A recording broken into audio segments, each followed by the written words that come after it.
And then, I got to tell you what this rat bastard did too. Tony says he wants to make a peace with you. What does he want to do? He's got some walkie-talkies he stole. He wants to give them to you. I said, we got some. He says, take them. They're good. They're Motorola's. He says, take them. Make the kid feel good. I said, all right. The kid calls me. I said, yeah, I'll take them. I take the walkie-talkies. I couldn't get the crystals to work. Something was wrong with them. So I sent them back to Chicago. I'm not going to tell you who I sent them to. The guy got them. And just happened to be the guy he knew who worked on Motorola's. The guy said, these were stolen from an Air Force base somewhere. He says, they're military crystals that are in them. He says, I'll trade them. These walkie-talkies for them, if he'd like. Good. I figured I'm getting stolen walkie-talkies for some legitimate walkie-talkies. I trade. 2 weeks later, my house gets burglarized. To this day, I believe that Pete told Sal. Sal told the feds. The feds told the local. They sent somebody over my house.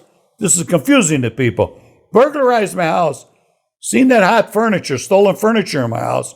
Found the walkie-talkies in my closet. Thought they were the walkie-talkies that were stolen out of Nellis Air Force Base. This is fucked up, the story. And it all came back to me. All came back to me through this little piece of shit, Pete, that I got arrested for stolen property, stolen walkie-talkies, all because I listened to all these jagoffs. So you see the shit I went through? That's a fucking man I am. All this shit. Victim of circumstances. Hey, I'm no angel. But man, I surrounded myself some real jagoffs. And that's the end. I'm getting mad even talking about it. So let's go somewhere else.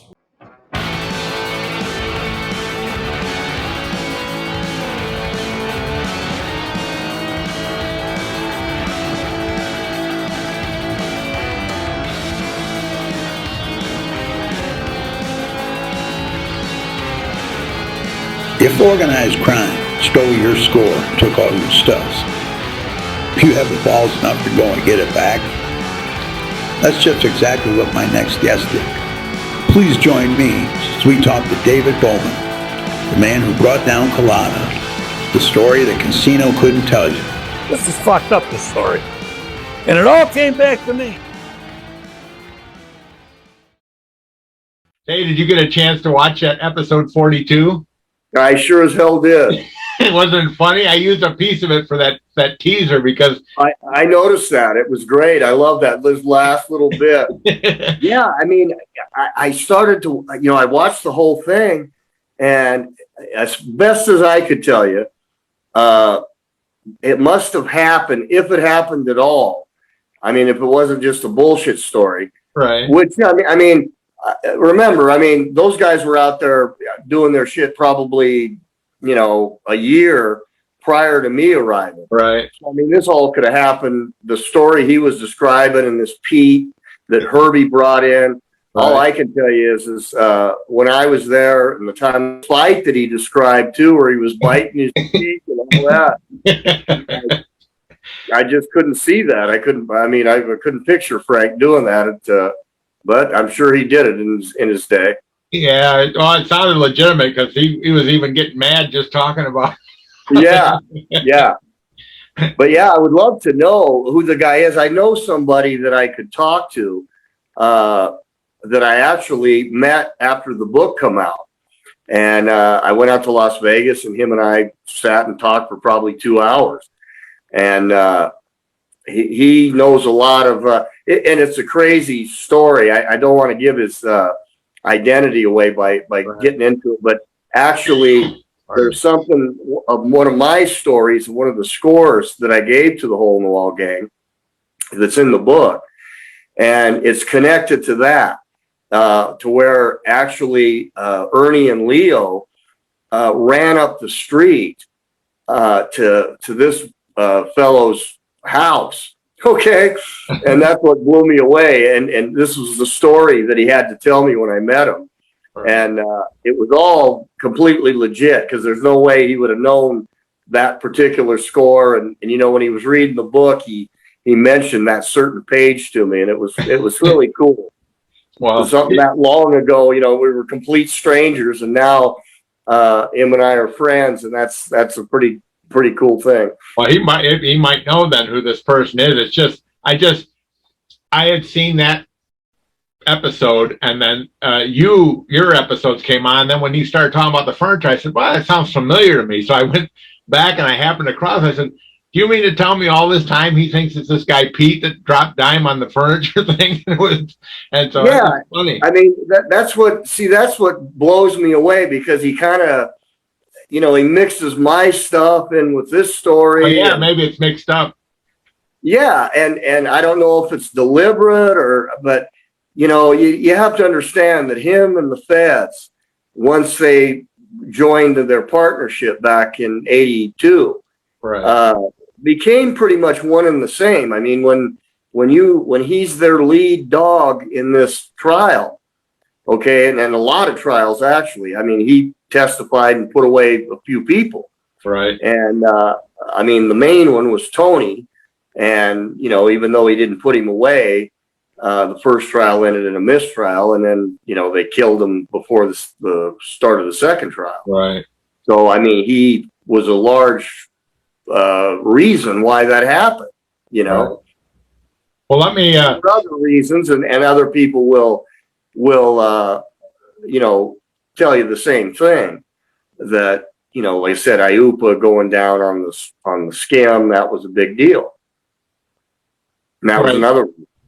Well, let me ask you just if you wouldn't mind to tell your story of how you became involved with the Hole in the Wall gang to begin with, and start like from the beginning and how you got involved and kind of how you got extricated out of it and the story behind that.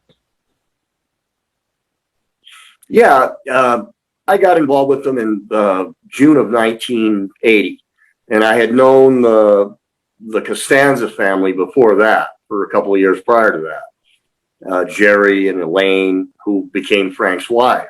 Right. I mean, I knew Elaine before he did, and same with Jerry and Nick and all, and Nicky Jr. and Michelle, the whole family, and they were the ones, along with Joe Tassoni, who was my buddy in the book, who I talk about. He was the one that, if it wasn't for him, I would have never, met any of these people. So, I mean, he pretty well juiced me into all of them.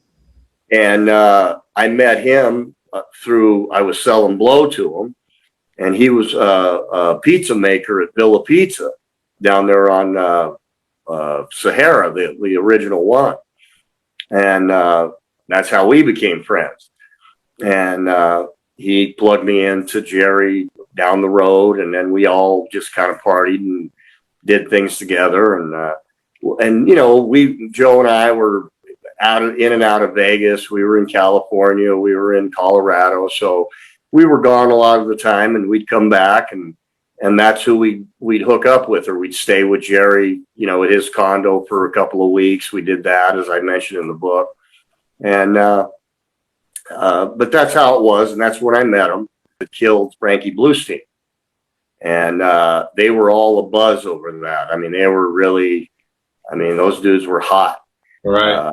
That was my first impression of them. Honest to God, we rolled in, and they were all just, spewing fire over that, and then they threw us on the rug about Nicky Jr. and what we knew about him, and who he was involved with, and they, and I talk about that in the book too. That was one of the, honest to God, one of the scariest moments in my life. Right. Was when they all kind of cornered us down there at the restaurant. We were outside, but these guys were. You could see it in their eyes. It scared the shit out of me, because, and the reason it scared me was because, I wasn't expecting it. Neither was Joe. The way they kind of treated us right off the bat. Right. And it was a lot with Nick and Jerry, with pumping us about Nicky. Right. Or do you think they do that to kind of keep show you your place in the organization more than actually suspecting you? They wouldn't have actually suspected you, did they? No, it wasn't that. They were but that's how these people were. You have to understand. See, they wanted to put the fear of God in us to where, if we did know anything, we'd tell them. Mm-hmm. And I mean, if I did, I would have told them. But Nikki was my friend. That's what I told Jerry. I mean, I wished I knew who did it. I told him if I ever found out, you'd be the first one to know. Right. And then I kind of got in his face, and I said, dude, I mean, how could you even think that of me, And then everything after that, it was initially very tense, and I'll never forget it. But then it was dropped like right away. I mean, the next day it was like no big deal, and we just kind of, from that point on, we fell right in with them. Right. And a little side story, which is kind of interesting, because this is how the Hole in the Wall gang actually, swear to God, truth, how the name initially started being used in the newspapers. Okay. Right. I was told right off the bat from Jerry, we were all sitting around, partying, and he just kind of, like a joke, he looks at me, he says, at me and Joe, and he says, and you know what they call themselves? After he got done describing, Ernie and Leo, and he said they call themselves the Hole in the Wall gang. And I said, that's good. I said, I like that. That's very good. And that's the truth. But then he also said, but that's not to go past this room, he said. So don't repeat that to anybody, because that's just their little thing, their little joke they call themselves. I thought that was funny. And I said, yeah, it is. I said, it was very good. And so, and I told Gene Smith that.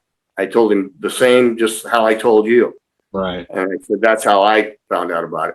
Of course they did. And I told him the same thing. Now, I told you that, but don't let that get out in the press. I told them, because there's only certain people that knew this. But eventually, once they cracked them, then they started using the Hole in the Wall gang. Yeah. But before I had told Gene Smith in October of 1980, that term Hole in the Wall gang had not been used to describe Frank Cullotta and the rest of them. Well, they were pretty prolific. And I challenge anyone, if they can find, because I know it doesn't exist, but if anybody thinks they can find where they use Hole in the Wall gang prior to hell, it was probably 81 before it was ever even used. Right. But yeah, but anyway, that's how I met him. Pretty much just fell right in with him. My partner Joe Tassoni, who we were friends, roommates at the time, he started working at the Upper Crust. He took Jerry's position, and almost immediately. Right. And then Jerry just quit working, and him and I just, started hanging out and doing other stuff.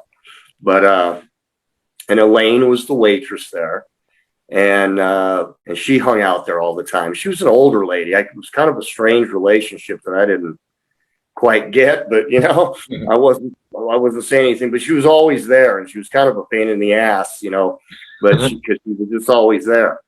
And I don't think Elaine liked her too much, but it was just, that's how it was. It was like a family place. It felt like after the first couple, 3 days. And I mean, I was there all the time. I was eating there all the time.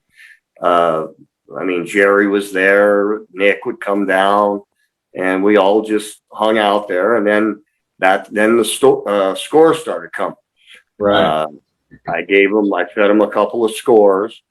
And the first one I talk about in the book, and that's the one I was telling you about earlier with the guy where Ernie and Leo, the neighbors saw him tying the guy up. And Frank called him on the radio and said, hey, there's a police call. You guys got to get out of there. And they ran up the street to this guy's house because they knew this guy. And they hid up there until Frank came and picked them up. And I never knew this shit even before I wrote the book. Right. But it was a great thing. So anyway, I gave him that one. And that was a close call. They almost got, wrapped up right then, Ernie and Leo, all of them. and nothing to do. I mean, I wasn't, wearing a wire or anything. And that's another thing I want to, just since I thought of it, that I want to state for people who haven't read the book. Before, in October of 80, I was already separated from Frank, Cullotta, and Ernie and Leo and the rest of them, because I ended up ripping off Frank for this other score that I was going to tell you about. And so I wasn't in trouble at all with the law. I wasn't charged with anything. I didn't get busted with Frank or Ernie and Leo. I didn't get busted on my own for anything. Right. The reason I went to the police after I came back from Texas, because it was either one or two things. I was either going to have to kill Frank or get rid of him somehow. And since I respect human life, and that's really the reason, I didn't kill him, and I chose to just take him out through using the law enforcement, which is what I did. Right. To his benefit, for sure. Yeah, it all seemed to fall in place afterwards for everybody. Kind of just fell in place, except you got kind of shut out by everybody. You got used and abused and burned and tossed aside because, and that I remember you saying that, but of course, that's kind of the average FBI guy on the street probably really had your best interest and wanted to get these guys, but then the higher ups are just bureaucrats and their career comes first. And so, those people on the bottom that you were confident with probably didn't have a whole lot of power to do anything for you once the higher up said, oh, well, we got what we want, the hell with him, Right. Very well said. That's exactly right. Like I said, me and Gene Smith and Detective Pearson, I mean, we did this stuff for like a year and a half. Right. I mean, those 5 buys that I did on Costanza, I mean, those were spread out over the course of a couple of months during that summer of 1981. We'd do one, and then a couple of weeks later, I'd hit him on the phone, and we'd do another one. And, and it was all being done and designed, not to take Jerry down and these other, people that he knew. Right. It was because Frank was with Elaine, and we explained that, me and Joe Tassoni. We gave them the inside knowledge and track of, how the family is and works, and you know what I mean? Right. And that's huge. I mean, the inside intel that I gave them and Joe gave them, it was it turned the tide. It was the game changer. Well, yeah, it certainly, probably was the major force getting everybody, taking the mob out of Vegas. If you really want to know the truth, it probably was the first wave to do that. But of course, like I say, once you get into that bureaucratic level, then they want the big fish and they want the big glory, and they don't, the little guys, whoever they have to step on or burn in the process, well, that's just the price of doing business. They don't mind collateral damage. They look out for their career, because I think once you get to a certain point in any of those agencies, FBI, whatever you want to call it, it becomes it's a politician job. It's a political job. Exactly. Well, and like I said, I could break it down pretty much exactly how it went down. After the indictments that I testified on May the 5th, they took them over to Frank, or if they might have, what I don't know for sure is if, and I believe they revoked his bond once he got convicted on April 24th on my possession of stolen property. So he might have been in jail for that brief period, but up until the 24th of April of 82, he had been out on bond. He posted $1 million bond and got out on both the possession of stolen property and the Bertha's deal. He sat in Clark County Jail for 3 months after Bertha's, which was the 4th of July. Right. And then I don't recall exactly what month even it was. I know it was the late fall. I believe it was November. It was either October, November, December of 81, because I got the call from Gene Smith, and he asked me if I knew if who Frank knew up in Mount Charleston. And I said, it doesn't ring a bell. Or he asked me if I knew anybody. And I said, why? And he said, well, whoever it is, they just posted his $1 million bond. So he says, he's out of jail. So he said, keep your head down. And, just wanted to give you the heads up. Right. That's what he told me. And, hell, I don't even remember. I think I was, I don't even know if I was in Nevada, when I got that call. I might've even been in Colorado when he asked me that. Right. But, I checked with Joe. I think he was still around, or we were together at the time. And I asked him, and he couldn't tell me either. But Frank told me who it was when I saw him in. He did tell you? 2019, yeah. He said that. Oh, he laughed too. It was funny, his reaction when we talked about that, and because I told him that what Gene Smith had called and told me. And he just laughed, and he says, "Oh, that was Midgie," is who he said it was. Now I don't know who that is, but it was a friend or relative of his, and I think she put up her house in Mount Charleston is what she did. Okay. And got out on the $1 million bond.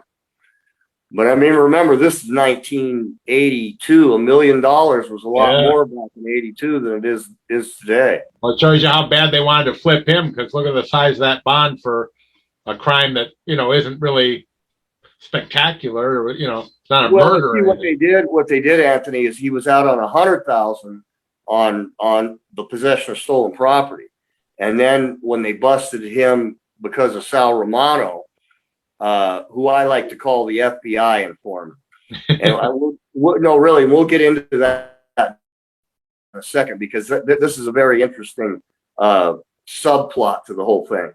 But see, when he got busted at Bertha's, then they revoked the $100,000 bond, and the judge combined the two cases and then set the bond at $1 million. So it was actually the two cases combined. Nice. I can't remember what Ernie's and the rest of them were, but they were all super high. I can tell you that much. Right. And so Sal Romano was the guy that flipped them that night. He's the guy that was, working for the man then. So. Yeah. And as I talk about in my book, like I said, more in detail, we'll bounce over stuff here. But in the book, I was told by Gene Smith. He didn't tell me who it was. And I was actually surprised that he would trust me or to tell me something like that, which, again, made me feel pretty good that he would, because he's not supposed to do that. I mean, that's a big time no to tell me, that the FBI flipped one of the crew. But we were having a very heated conversation, at the time. And that's why he kind of just blurted it out to me. But he wouldn't tell me who it was. I mean, I will say that. He didn't tell me it was Sal Romano. But see, and here's the deal. Even though the two agencies, Metro Intelligence and the FBI, had at that time formed what they called the Organized Crime Strike Force, okay, where they were actually working together. Like, for instance, the cases that I did with Detective Pearson and Gene and his intelligence crew, they took them to Don Campbell, who was the assistant U.S. attorney, and made them federal cases. Right. Okay. So, but here's the rub. I came first, okay, and I was with the locals. I was with Gene and Metro Intelligence. Right. And the Fed had nothing, okay? They had no informants. Certainly that I know of. Now, I mean, I hear all this stuff now that Frank Rosenthal was an informant, and everybody and their brother was an informant. Okay, but as far as I know, and to the best of my knowledge, and Dennis Arnoldy could answer this question, and so could Don Campbell much better than me. But I don't think there was. They didn't have anybody. Okay, so I got on with Gene in October. And they cracked Cullotta with the furniture in November of '80. Right. Okay. Now, there was a rivalry between and I use the word rivalry, and I don't even know if it was a rivalry. There was more than a rivalry there. These people really, honestly, didn't like or trust each other. Okay, from prior years past. You mean in the crew or in the law enforcement? No, in law enforcement. Oh, The Feds didn't trust the locals for a long time because they were corrupt, Right. like Joe Blasco. And there was a long history of corruption with the local police department. So therefore, the Feds did not like to share information or work with the locals because they didn't trust them. Right. Period. Okay. And there was still, because Gene told me, he said flat out, I don't trust him. And he used an expletive. Okay. Right. And I even looked at him. I said, that's cool. But I said, that isn't real reassuring to me going down the road. No. No. Well, here's something I'll throw at you, which is kind of odd. And of course, I don't know anything. I'm just going by what I see online, but Tony Spelatro was killed, they claim, because he was sleeping with Frank Rosenthal's wife and he had overstepped his mind. He was going crazy. And that may all be true. I don't, doubt it, whatever. But it's odd because Frank Cullotta says that it was Tony Spelatro who brought Sal Romano in. And so Sal Romano ended up being a federal a federal informant. But Mr. Red Wimet, I think you've talked to Red before. Mm-hmm. He said that because he had a very good relationship, a close relationship with Tony Spelatro, he said he told Tony Spelatro years ago that, hey, I'm a federal informant. And he said Tony never told on him and never said anything. So I'm wondering now, was Tony kind of a doorman, if you will, to let some of these guys into the organization, probably figuring that one day he could turn that to his favor, having these guys from the, federal informants around him if he needed to. It's very, very, it's all speculative, but it's very interesting. It's an interesting theory. And it's kind of, I'm glad you brought that up because it shows just how crazy, this life, that they live makes you. Right. Well, seriously. I told you from the beginning, I said so much, and I could, I knew it from the time I spent around. I mean, when they pulled the video camera out of the ceiling, and and after that, the tensions got even. As if it wasn't bad enough already. They already knew. We knew they were driving by every night and taking pictures and watching and looking for new license plates and all that good stuff. But then to have an actual, bug and surveillance camera, well, that's why I said the office. That's what I said for you as a 20-year-old, from the very beginning to the very end, it just gets more and more surreal as you go. If I was 22 or whatever you happen to have been, and I was working for a guy and they pulled a federal camera out of the ceiling, plus everyone on blow, plus everyone breaking into houses, plus I think I would have, it's like a psychotic roller coaster. I wouldn't have known where to go next. That's a very good description of how it was. That's how it felt. Again, that's why we would take off and go to Laguna Beach, or we go, at like the trip to Canada. Honest to God, it just cool off. Something would happen, and it would trigger us, and it was just like, man, we got to get out of here for a couple weeks, honestly. And we would, and it was good for us. It was healthy because it was I love living on the edge, and I had a lawyer once tell me I was a stress junkie, and and I get it and everything, but even to a certain point, you even people that like myself, you reach a certain point where you have to disconnect and get back to and ground yourself, right. and that's probably why I'm still around. Yeah, there's rock climbers, and then there's people that like to watch rock climbers. So there's two different kinds of people. You obviously were a rock climber. You wanted to get in there, and I couldn't do it. I would have been beside myself. If I would have gone somewhere, I would never have come back. I would just, that's it. Right after the camera was pulled out of the ceiling, I said, that's it. I give up.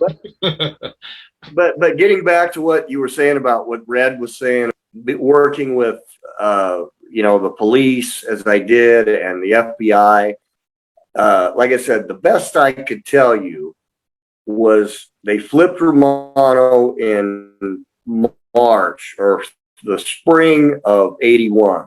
Right. Okay, so I was already well in. They'd already gotten Frank, and we were doing.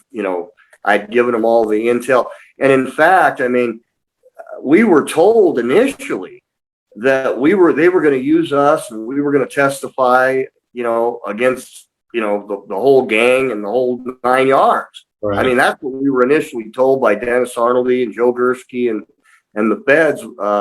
And then they sent us to Albuquerque, and it was like, again, it was, every time I call them and they say, "Oh, we're still working on, blah, blah, blah, blah, blah. Give us a call back in a week," or so-and-so went on vacation.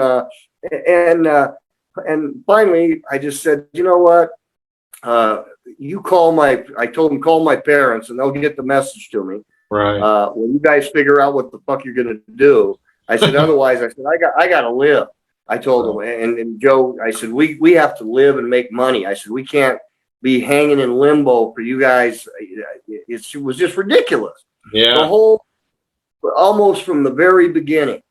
But I hung with it, Anthony, because again, I was pretty well, once I crossed that line, Yeah. I pretty much had to finish what I started, the way I looked at it, just to get rid of Frank, and for that purpose alone, Right. and then whatever happens, I'll just have to, work my way out of, I guess. And that's pretty much how I did it. For those that might not have heard the story, would you tell them how it is that you got the break into Frank's house? What did they do to you that caused you guys to say, that's it, we're going to go, which was the premise of that reel I ran a minute ago, is that, you took back what was rightfully yours. So would you tell us that story? Absolutely. Yeah, that was really the first that's what changed everything. I mean, that's what set everything in motion. I didn't know at the time, but as history unfolded, that's really was the beginning. I had given him a score. It was a Cuban drug dealer, a coke dealer, Quaalude dealer, right? The name of Ernesto. And I didn't even know what his last name was. And I found out this through a guy named Tommy Amato, who was related to the Costanzas in some fashion. Right. Anyway, and then Frank got to know him real well too. But anyway, and Tommy was kind of a Quaalude freak. He was one of these people back then. And that's what we called them. We're Quaalude freaks. These people that would take like 3 or 4 or 5 Quaaludes, and they would just get like stupid. It would be like they drank a quart of scotch or something, because that's pretty much how they act. Right. And there were a lot of people like that, like Tommy back then. Believe it or not, they were worse than the coke people, way worse. But anyway, we give him a score, and we even participated in it. Joe and I sat on this guy. He had gone out to this restaurant that he hung out to, which was the El Jardín. Right. And I'm sure old people in Vegas that know old Vegas remember the El Jardín. Yeah, and the pepper mill. Yeah, and that's where this dude was hanging out. And so we sat by a phone booth, was in close proximity, and just to make sure to watch his car, just so if he come out and got in the car, we would call his apartment. Right. We were in unison with Ernie and Leo. And that's the two that did it. There was nobody else. They went over there. It was an apartment. It was a piece of cake for them. It didn't take them long. They were boom, boom, in and out. And they got a lot more dope than, we didn't think we were going to get what they got. Right. But we didn't know, okay? We didn't know what they got. We at first relied on Frank telling Jerry what they got. And he told them, I don't know, some ridiculous ounce of blow and, 10,000 or 1,000 ludes, I think is what he told him. Yeah, that's what it was. An ounce of blow and 1,000 quaaludes is what Crank told Jerry that they got. Right. When in reality, it was, between a pound and a key of blow and about 20,000 quaaludes. Okay. Wow. So we found that out later through Ernie DeVino, because Ernie and Jerry Costanza had become pretty tight at that point in time. Right. And we're partying a lot together. Jerry got Ernie smoking coke is really what it was. And a lot of reasons why he did that is so he would get information from Ernie. Hey, Dave, he said, Frank lied to us about what he got.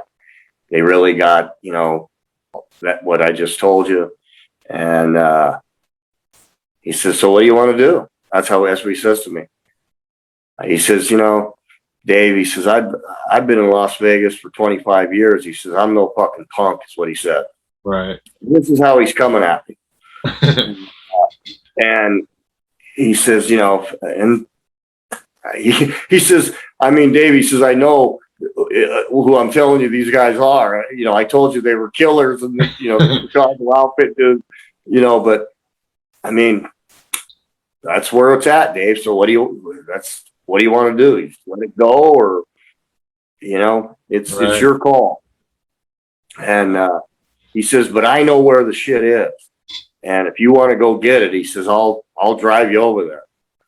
And he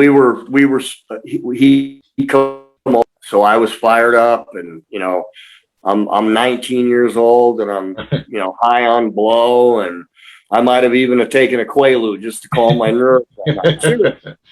And so we jumped in Jerry's sister's Camaro. And then he tells me, he says, Dave, he says, now, if there's anything else, don't take anything else. Just take the dope.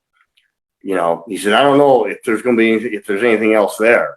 Right. He said, if there's anything else there, don't take it. Now, I mean, I didn't think about it. I mean, I did think about it. It's like, that don't make a lot of sense. If you're going to break in somebody's house, right? You're not going to leave a gallon Ziploc bag full of high-end jewelry, which is what I did. Okay. I left that bag of jewelry there and bled all over it. And let me interject that while I broke into in the bathroom window, I came in through the bathroom window like the song. And I pushed they were like louvered blind or louvered glass panes. Yeah, the jealousy windows are called. Yeah. And I pushed one and it broke, but it left a jagged edge and it caught my right. I felt a jab, but I mean, it wasn't excruciating pain. I mean, my blood, my adrenaline's pumping like never in my lifetime. I'm crawling through the window of a Chicago hitman, a guy. And all I want to do is just get my body inside that bathroom and, flick the light on and go straight to that drawer and get it. And that's what I did. But when I flipped on the light, I freaked out because I'd heard the drip. I was leaning in trying to get in the bathroom window. I'm hearing this drip, drip, drip. And I just thought it was a sink. It's my arm like bleeding into the sink, and there's blood all over the sink and the bathroom. I mean, it looks like a freaking murder scene when I flipped on that light. And I look down at my arms like squirting blood out, and I'm going, oh, God. And so it was just right then. I was like, Dave, get yourself together, and boom, that's what I did. I went right over to the dresser drawers, pulled it out, grabbed the pillowcase, and bam, out the door I went. Jerry was in the Camaro, was right outside. I hopped in, and the funny thing was, I jump in and I say, I cut my arm, my arm's bleeding, and Jerry looks at me and says, well, don't bleed on my sister's car, she'll kill me. Yeah, I bet that was right at the top of your worry list, wasn't it? Yeah, exactly. I'm like, really, dude? And so we went, and then that's when the whole fear and loathing in Las Vegas excursion, because as soon as Jerry got his mitts on that dope, it was on. Okay. So we went and we dropped my car off, or dropped the Camaro off, and got my car, and then we had to stash my car, and then he borrowed Nick's car, I think, and then drove us. We drove to the hotel at the south end of the strip, and then we called our girlfriends up, and the party was on, and it went on for several weeks, 2 or 3 weeks, as you'll read about in my book. I'm going to put a link to your book in Amazon. The Amazon link will be in our description, as well as a picture that will be behind me somewhere here. And then, but you have a publisher. Would you prefer that people buy it from Amazon or buy from your publisher? I mean, if you have, they prefer. I believe it's more beneficial to my publisher to buy it directly from Coastal West. Okay. Which is the publisher? It's Coastal West Publishing. It's coastalwest.ca. Yeah. Very simple. I'll put the link from them. I think it's on your page. I'll put that link to get to your book through them on the bottom in the description, and so that people can read it. It's a fascinating story. Like I said, I can't envision anybody at that age. Well, I can't envision anybody at any age really doing what you guys were doing, but to be at that age and go through that, it's just, and you're here. And quite honestly, you're one of the last. Right. That's very true. I mean, that's got to be as surreal as everything else, if not more. You're one of the last. Oh, it is. I mean, that's really the kick is as I sat back over the last 40 years and, first seeing Casino, and then, Frank becoming, a celebrity in a sense. Right. Through Casino and his books and whatnot. Really, it's crazy. It's a very unique American story. It really is. Yeah. Well, you did the full circle though. You got in with him, pissed him off, ripped him off, got mad at each other, put him in jail. He got out. He did well. You did okay. And then you got back together, and then he's passed on. So, it was really the full circle was there. Yeah. And it really is something I'm really pleased and content with that. I actually did get to see him. We definitely made peace. There was no animosity at all. Like I said, hell, he helped me, plug me into Denny. Right. And that's a cool thing to go through, like you said, the full circle, which we did, which was, to the point where we were going to kill one another. And look what happens. It's pretty cool. Yeah, I think so too. And I'm hoping that somebody will pick up on your story, and maybe even Nick Pileggi, and they'll make a movie out of it, because that's every bit as good as Casino. It's just the other end, and people really should see, while they have the opportunity to work with you, they should see and get it done, because I think they're missing an opportunity there. And they could even call it the story Casino couldn't tell you, because it really is the story that Casino couldn't tell you, and that most people don't know about. So I'm glad to have you. Glad you agreed to come on. I have to thank Mr. Wimet for that, because I said, well, why would he come on my show? A smaller channel. And he said, well, all you can do is ask. All you can say is no. And I said, okay. So I did. And here you are. So I thank you for that. That's great. yeah, I enjoy. Like I said, I'm just a regular guy, like you are, and everybody. It's no, not to us. To us, you guys are, celebrity status to some extent, because we're watching you, hear these stories. You understand, of course, by now that the average person like myself, those stories are, like I said, surreal.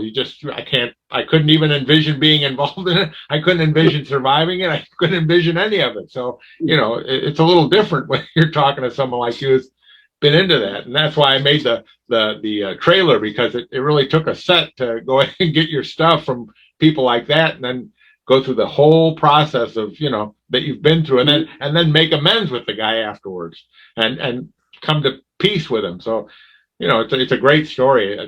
It's a wonderful story. I hope you'll share more. And I'm hoping that I can have you on again sometime if you wouldn't mind. And I'm glad you got to watch that episode 42, because I thought that was so funny when I I said, man, I've heard this story before. And then he says that, but like you say, he Yeah, probably got mixed up. And yeah, I had never seen it, and it was fascinating as hell to me, and I laughed and enjoyed it too. yeah, You I know, thought it was kind of funny, even though he was getting mad. And, I'm sure it wasn't funny to him at the time, but to me, it was kind of funny because he's like, and it all comes back to me. well, I would have liked Frank and I talked quite a bit, but he never. There was a couple things I tried to get him to open up on, and he didn't, and he wouldn't, and they were on certain subjects, okay, and but it would be interesting. I don't know exactly. He never told me when exactly he found out it was me. That's curious, when it was. From all accounts, yours and Adams and his as well. He found out when you went on the tour and told him. I think. Well, but see, that's the thing. That's where I think he's not was being totally upfront, because, like I tell you, when I testify, I would bet my bottom dollar pretty much that when they came to him with those indictments on Jerry back in May of '82, that he knew right then and there. You see what I'm saying? He would have had to, because and the reason I say that is because part of the deal, they dropped those indictments on Jerry Costanza, right? Okay, which wouldn't have been dropped otherwise had Frank not have flipped and become a government witness. And see, this is a lot of the stuff that Frank has said that I am contradicting in the book. Right. And there are a couple of FBI people, or one is Dennis Arnold, and the other is Don Campbell, who is a prominent Las Vegas attorney now, right, who was the assistant U.S. attorney who presided over that grand jury that I testified on May the 5th. And he, to this point, has not said a word about my book or any of the statements, or anything in the book. Right. And I still find that to be very troubling, because I would sure like it if Mr. Campbell and Mr. Arnold would set the record straight. They really need to. Well, because you're in the moment, and we are all fans of the thing. For those guys, remember I said those guys that are higher up, their career comes first, their lifestyle, their everything, and once you get to that point, all the other is just minutia. They don't really care about how they got there or anything. And so for them, they may not even. The reason he may not have mentioned it is he may not even be thinking about it. It wasn't to him as big a deal as it was to the people that were actually in it. But the reason I say you were the one that informed Frank is, if you recall, I think there was a conversation when John Mamet, when your guy Connect said, hey, they're going to ask who secret witness 491 is. Was it 491? Yeah. And if I may have to say, if John Mamet asked me, and he gave me a warning, but he said, hey, you're off the hook. The guy never asked me. He just went on to the next question. So at that point, they still didn't know. Right. Oh yeah, that's no question. They didn't know at that point. And even after Frank flipped, they may not have. That they said, well, now we got him and he's singing. What would be the point of telling him about you? It may never have came up. I think you genuinely surprised him when you told him that you were secret witness 491. Well, I'm going to disagree, because I think he knew, like I said, way before that. Really? And I could give you, like I said, one of the reasons, like what I've told you earlier. The whole point of the FBI bringing me out there on May the 4th. Right. I mean, I want everybody to understand, at that point in time on May the 4th, the night of May the 4th of 1982 in Las Vegas, I was a big deal, because we knew what that next morning was going to bring, and what that was going to give these guys, to be able to take to Frank, which they already had him pretty much down for the count anyway. They had just convicted him on my possession of stolen property. And then he had the Berthas thing pending, right? Down the road. So, I mean, you want to talk about, he had no place to go. I mean, honest to God, I don't fault Frank for flipping, okay? I mean, some people will. They'll say he's a rat. You know, he was involved in, you know, up to his eyeballs. He killed people, blah, blah, blah, blah. And, hey, I get it. And, I mean, I understand that completely. But, you know, I also understand, being that I was charged with first-degree murder myself a couple years later. Right. Okay. And you're looking at life in prison. People can sit and talk shit all they want, but until you are in that position, okay, to where you are looking at spending, never getting out of prison, that is about as bad as it gets. Okay. Some people, they deal with it. You know, like Ernie DeVino talked about Carmine Persico saying, hell, I did 40 years. Fuck it. I'll do 40 more. Right. You know, and there are guys like that. And I respect the hell out of dudes like that. Don't get me wrong. Right. But I'm not the kind of person either that, you know, well, the guy, you know, Frank, he ratted and blah, blah, blah. And I was glad that he was able to get out and live and become successful. Right. Well, I mean, you could call him that name, but, you know, that also has some benefits because they're preventing a lot of other murders and other things from going on when they're able to roll somebody. And so there's a benefit to it. I mean, they say, yeah, rat, but, you know, you got to have, if you didn't have any, this world would be anarchy probably. Right. And another thing, Anthony, I mean, the way I judge people, I judge each person individually, you know, each case and each circumstance. It's almost like a fingerprint. Every case and every person's situation is unique. Okay. Sometimes, you know, I look at them in a favorable light and sometimes I don't. And again, like I wanted people to know about my situation. I didn't I don't want people to think that, you know, I got busted with these guys and I flipped to save my own bacon, because that's not who I am. Wow. And they're pinning something on you that, first of all, you weren't a made member of La Cosa Nostra.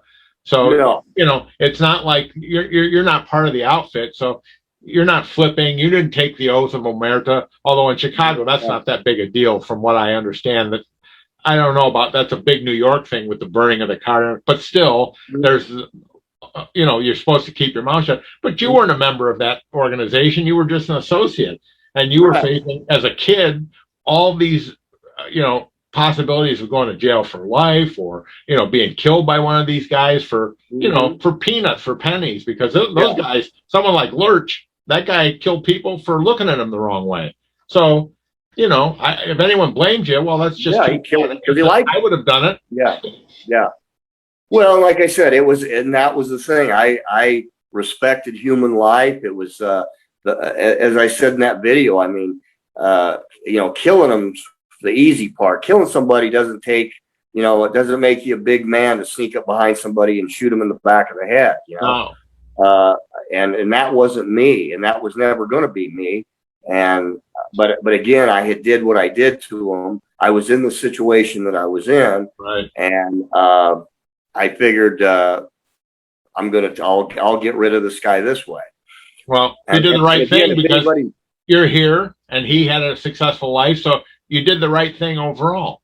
I mean, I believe so, and I'll own it and stand on it, man. The person that you did it to forgave you, came, you know, back. You became friends, so, you know, that's none of anyone else's business at that point. It's you and the guy, and that's it.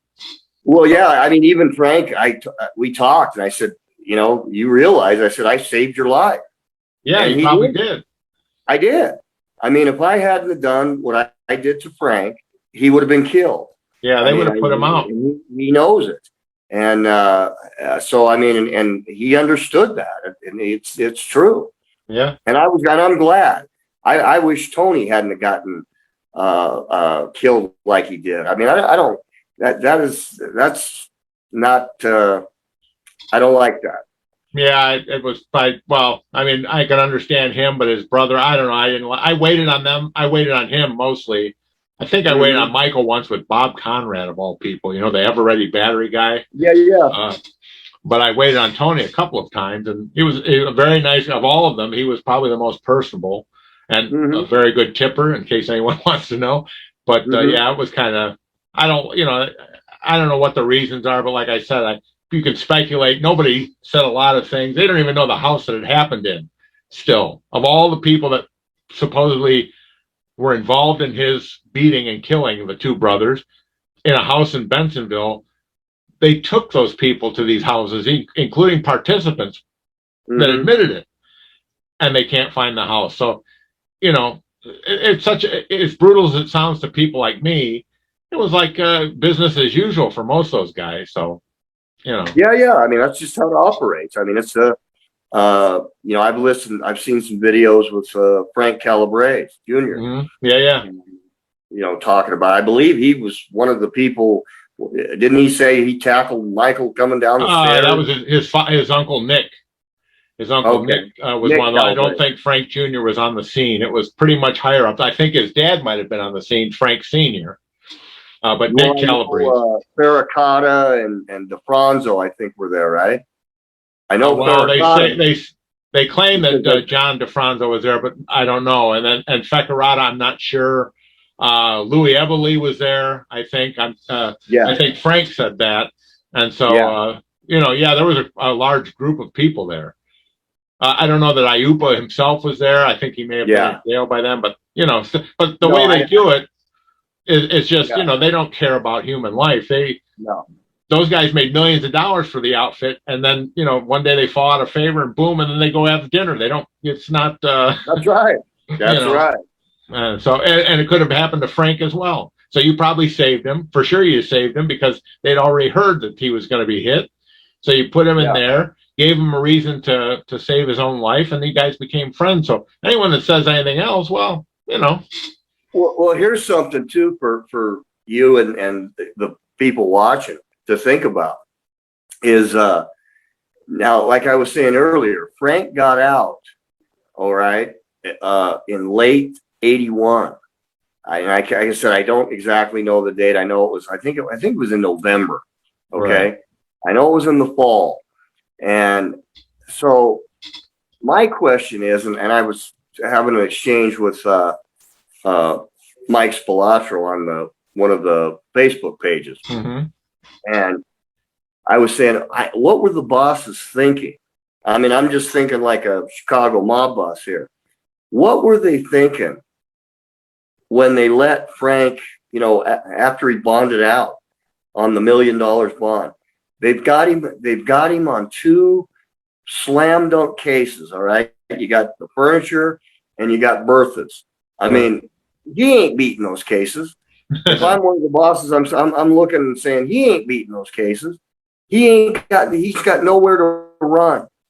He's gonna flip. I predicted that as a 20-year-old kid. And Gene Smith looked at me like I was crazy. He says, "Oh, I don't know, kid." He said, These outfit guys are pretty hardcore. I believe that's exactly what he said to me. Right. I said, we'll see. I said, because I think when he hits the rubber meets the road and he reaches the end of the road, he's been down. He don't want to go back. He's living the good life. Trust me. Right. Well, according to him, they probably were trying to hit him, but because of what you did, it made it more difficult. It's hard to hit a guy, when he's in protective custody. Well, that was the point I was getting at.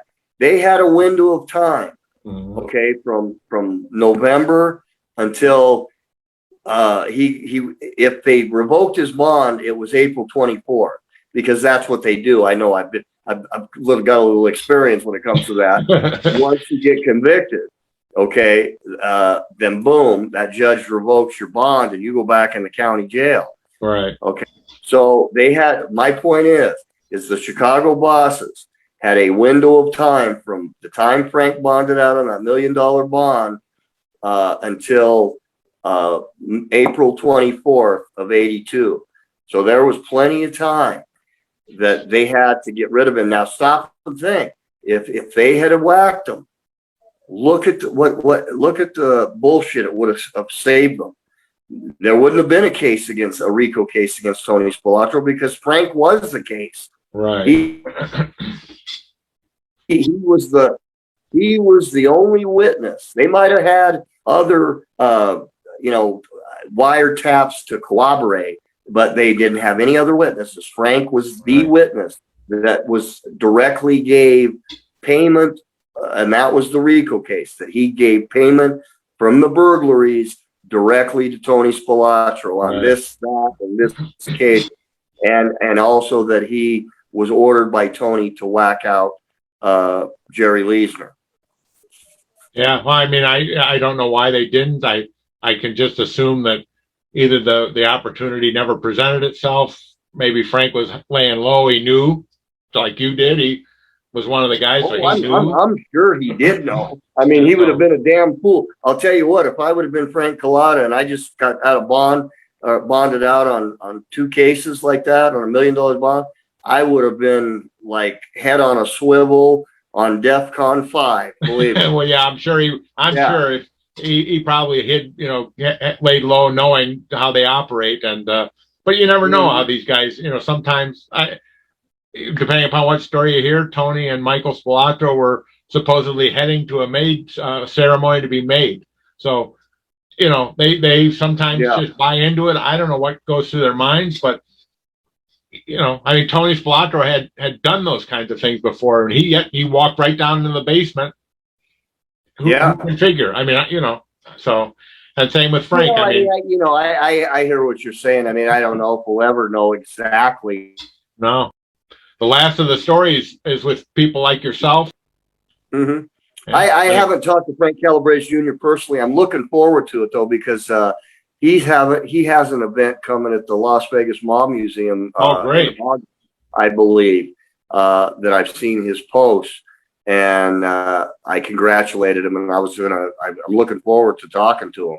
Yeah, he had a tour in Chicago. I'm kind of the beginning, and he's kind of the end. I'm the beginning out in Las Vegas, and he's the end in Chicago. So I'm kind of interested in hearing some stories from him.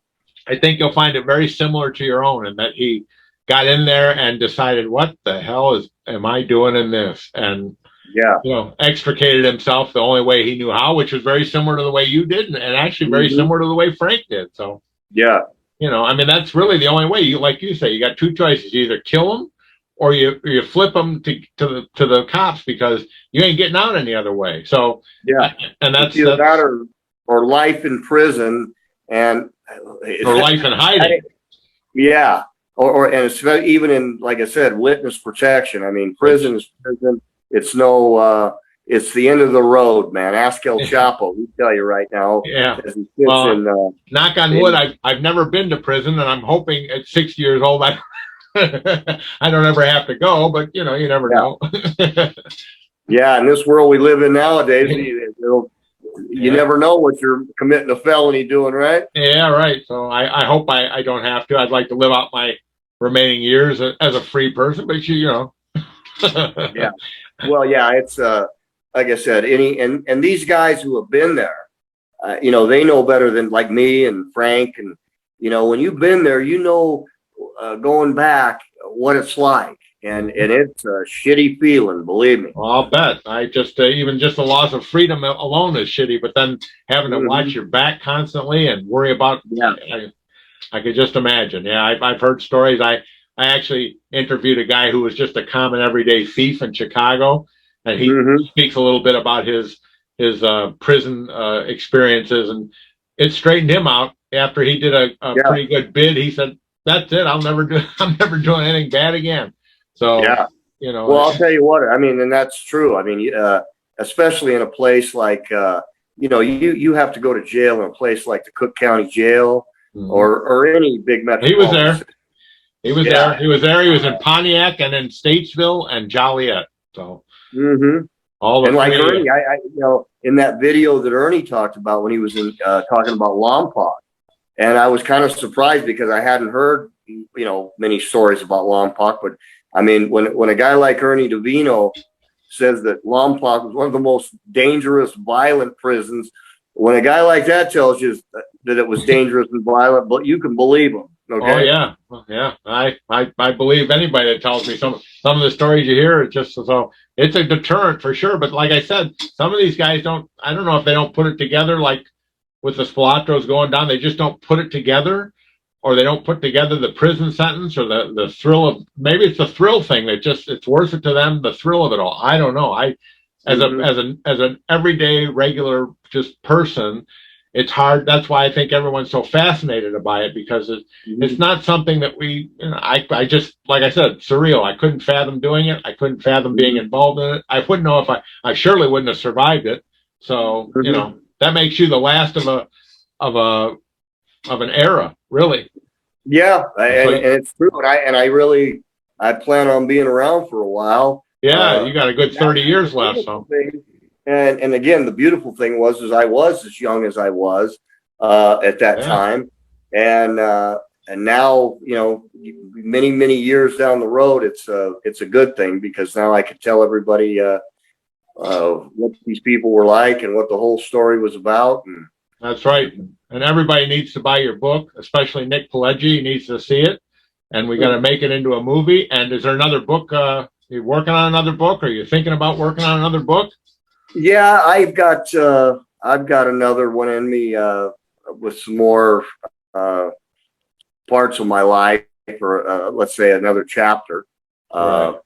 But I've also got a couple other ideas. So I'm just going to see, I want to, like you're saying about this book, I'm going to try to, I would love to have this made into a movie, or that would be what I'm shooting for. Right. But I'm going to promote this book some more, and I'm hoping to see on Adam's channel again. I'm going to go out there and see Adam again. I'm heading out there. Like I said, I'm going out in August to Frank Calabrese's thing. I was out. Ori Spado did one in May. I was at the Mob Museum. Yeah, and, I'd like to see on Gary Jenkins. Yeah, I did. Yeah. I did one with Gary a while back. Yeah, I'd like to see it continue because I think somebody's got to see this and turn it into a screenplay and get it made into a movie. Anthony, as I was speaking about those two, Arnoldy and Campbell, if these guys would come out and sit down with me, believe me, these guys know a lot more than they've told to date. Okay. Right. Let me just put it that way. And like I said, not to mention just all the stuff that they did to cover me up, and my role in the whole thing. There's a whole lot of questions, okay, that I could ask that only I know to ask because of my involvement in the whole thing. That I'm sure you and a lot of other people that are interested in this would love to know. And that's another reason I wrote the book, because we've just scratched the surface, believe me. And if I get these two gentlemen to open up in my involvement and things that I might not even know that I could find out from them, I think everybody would be interested. And that's where I'm wanting to go with this. Well, I'm wishing you the best of everything. And I thank you so much for coming. I really owe you. I'm just thrilled to have you on this show, and I hope you'll come back again. And I'm going to direct everybody to your link for your book. And please, everybody, it's going to be a great story. If it's anything like the stories he's been online, it's a great book to have. So thank you again, David. I really appreciate you coming on, and I hope you'll come on again. Hey, Anthony, I appreciate it, and I definitely will. Yeah, great. Thank you very much, and you have a good night and have a great trip to Vegas. And please think about me. Come back when you get a chance. Oh, I will. We'll definitely be in touch. Thank you. Thank you very much. Good night. All right. See you.